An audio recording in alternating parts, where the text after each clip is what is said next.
The year is 1846. You're a man in your 20s, dropped from the 21st century into a wagon train in Wyoming. The mood is optimistic. These are pioneers. Families heading to California, chasing the promise of manifest destiny. But today, the wagon train is dividing. A guide named Lansford Hastings is promoting a shortcut that supposedly shaves 300 miles off the journey. Then you hear the name of the group taking it, the Donner Party. Your modern brain screams, this isn't just a name, it's a legend, a synonym for horror.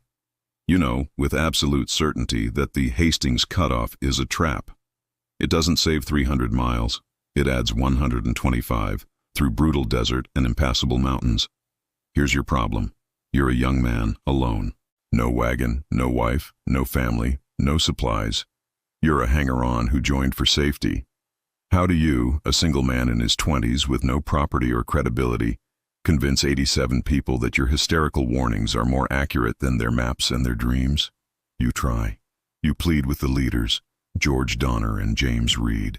The pass will be snowed in. The desert is death. Stay on the known route. They look at you like you're insane. You're a young, unmarried man with no property, no credibility. In 1846 society, you're barely respected. Your modern brain just looks like the cowardice of youth. They're established pioneers. They're risk-takers. They choose the shortcut. Now you face your own fatal choice. Choice 1, leave alone into the 1846 wilderness, a death sentence. Choice 2, stay with the main party on the safe route, but you're abandoning your only protection. Choice 3, go with the Donner Party, knowing you're walking into disaster, hoping your knowledge can somehow change the outcome. You stay. You walk alongside the wagons as they turn south into the trap. The shortcut is hell. First, the party hacks through the dense Wasatch Mountains, a journey that takes 20 critical days instead of 4. Then comes the Great Salt Lake Desert, 80 miles of cracked white alkaline flats that glitter like snow. The sun is merciless. Wagons sink to their axles in salt mud. As a young man in your 20s, you're physically strong, but your modern brain knows about dehydration. You ration your water carefully, but the families give everything to their oxen. The animals drink the salt water and die, or bolt into the desert, never to return. The party abandons wagons, possessions, food. The shortcut hasn't saved time. It's destroyed their supplies and broken their spirits. By late October, a full month behind schedule, the shattered survivors finally reach the Sierra Nevada. One high pass and they're in California. You look up. Your heart stops. It's already snowing. They're just a few hundred feet from the top when a massive blizzard hits. 10 feet of snow falls in a single night. The pass is gone. Impassable. You are trapped. This is the real survival test. You're a man in your 20s, used to central heating and Gore-Tex. Now you're in a canvas tent in 20-foot snowdrifts at 7,000 feet with no food, in a storm that won't stop for 4 months. The party fractures. They build crude snow-covered cabins at Truckee Lake. Society, law, morality, gone. It's every family for itself. And you? You're a young, unmarried man with no family. You're the outsider, the lone man with no rations, no wife to cook for you, no children to justify your share of food. First you eat the pack animals, then the dogs, then mice. Then you boil ox hides into foul gummy jelly, then tree bark. Your body is failing. You're freezing, starving. You watch as skeletal survivors die one by one in their frozen cabins. The snow doesn't stop. December turns to January. The dead are piling up in the cabins. Some families are already discussing the unthinkable. Then a group of the strongest survivors makes a decision. They'll attempt to walk out, to cross the mountains on foot and bring back rescue. They call themselves the Forlorn Hope. The name is grimly accurate. You know this is your only chance. As a young man in your 20s, you're one of the few with the physical strength left to try. You join them. On December 16, 1846, 15 of you, 10 men, 5 women, strap on crude snowshoes made from oxbow wood and rawhide. You have enough food for 6 days. The journey should take 6 days. It takes 33. The first 3 days, you make good progress. You're climbing, always climbing, through snow so deep you can't see the trail. Your modern brain understands the danger. Altitude sickness, hypothermia, frostbite. But your body? Your body is already failing. Day 6. The food is gone. You're eating nothing. Day 7.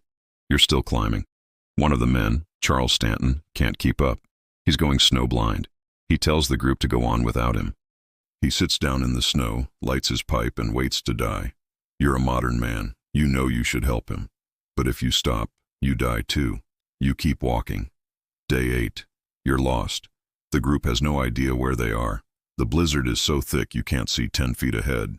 4 people are dead. The survivors huddle together under blankets in the snow, and someone says the words out loud. We have to eat them. This is your final test. You're a modern man raised on civilization, morals, and laws. Your 21st century brain is screaming. This is murder. This is desecration. This is the unthinkable. But you are starving to death. Your body has been without food for 3 days. You can feel yourself shutting down. Your fingers are black with frostbite. Your lips are cracked and bleeding. You're so weak you can barely stand. Patrick Dolan dies first. Then Antonio, one of the Mexican guides. Then Franklin Graves. The survivors begin to butcher the bodies. They strip the flesh from the bones. They roast it over a tiny, smoky fire made from wet wood. The smell hits you. Your modern brain recoils in horror. But your starving body? Your body responds. Your stomach cramps. Your mouth waters. Your lizard brain, the one that kept your ancestors alive for 200,000 years, is screaming, eat. Your choice. Choice 1, you refuse. You stick to your 21st century morals. You tell yourself you'd rather die as a human being than live as a monster. Your body, with no fuel, succumbs to the cold within days. You die. And then, you become the next meal. Choice 2, you accept reality. You do the unthinkable. You close your eyes and you eat. You tell yourself it's just meat. It's just survival. You become one of them. But it gets worse. The group staggers on. They're now walking corpses, barely human. The 2 Native American guides, Luis and Salvador, refuse to participate in the cannibalism. They're horrified. They try to escape ahead of the group. William Foster, one of the survivors, is now insane with hunger. He takes a gun and hunts them down. He shoots them both. They weren't dead yet. They were murdered for food. You are now part of a cannibalistic tribe that has crossed the line from survival into murder. You're trudging through the snow, eating your companions, one by one, as they die. On January 18th, 33 days after you started, 7 survivors stumble into a Native American village in the Sacramento Valley. You, if you made it, are one of them. But you are no longer the man you were. You are a walking skeleton. Your eyes are hollow. You have done things that will haunt you for the rest of your life. So you survived the forlorn hope. You made it to civilization. But did you really survive? Let's talk about what happens next, because this is where your modern brain becomes your greatest curse. The rescue parties are organized. You volunteer to go back. You're young. You're one of the survivors. You know the route. But when you arrive back at the lake camps in February, you find hell on earth. The cabins are tombs. Bodies are stacked in the snow like cordwood. The survivors, the ones still breathing, are unrecognizable. Their skeletons wrapped in rags, their eyes hollow, their minds broken. Children are orphaned, entire families are gone. And then you see the evidence, the butchered remains, the bones. The survivors at the lake, trapped for 4 months, did the same thing you did. They ate their dead. Some of them went further. Some of them didn't wait for people to die.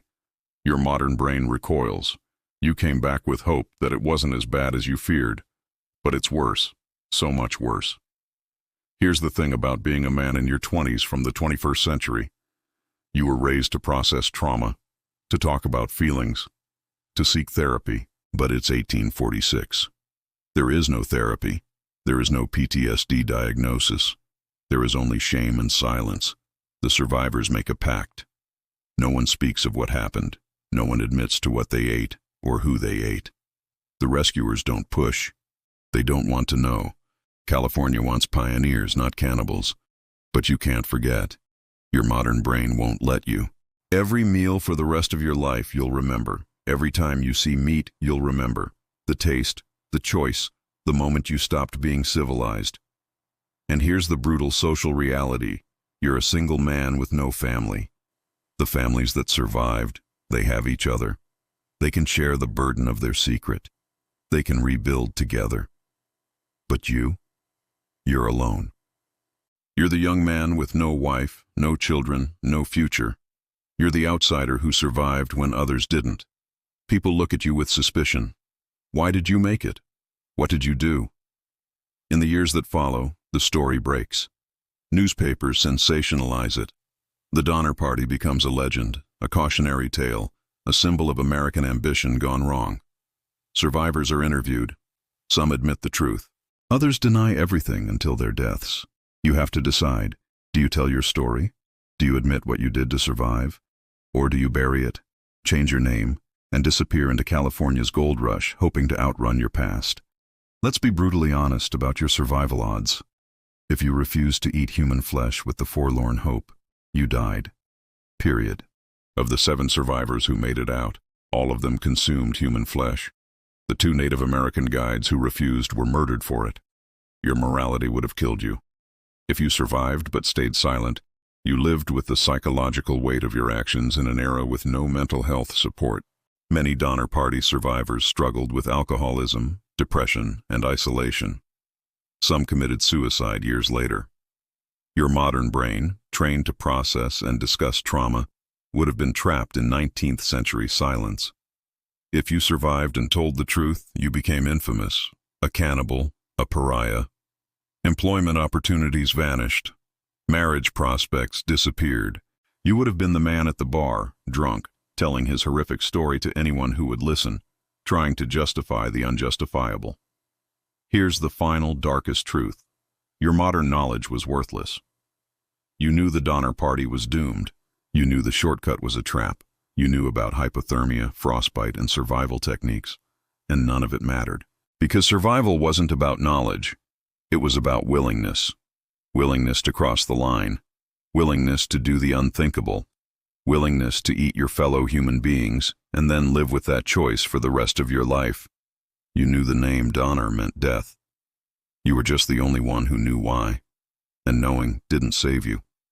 It just made the horror worse. Because you walked into it with your eyes wide open. The real question isn't whether you survived the Donner Party. It's whether you could survive yourself afterward. Of the 87 people who took the Hastings cutoff, 39 died. But how many of the 48 survivors truly lived?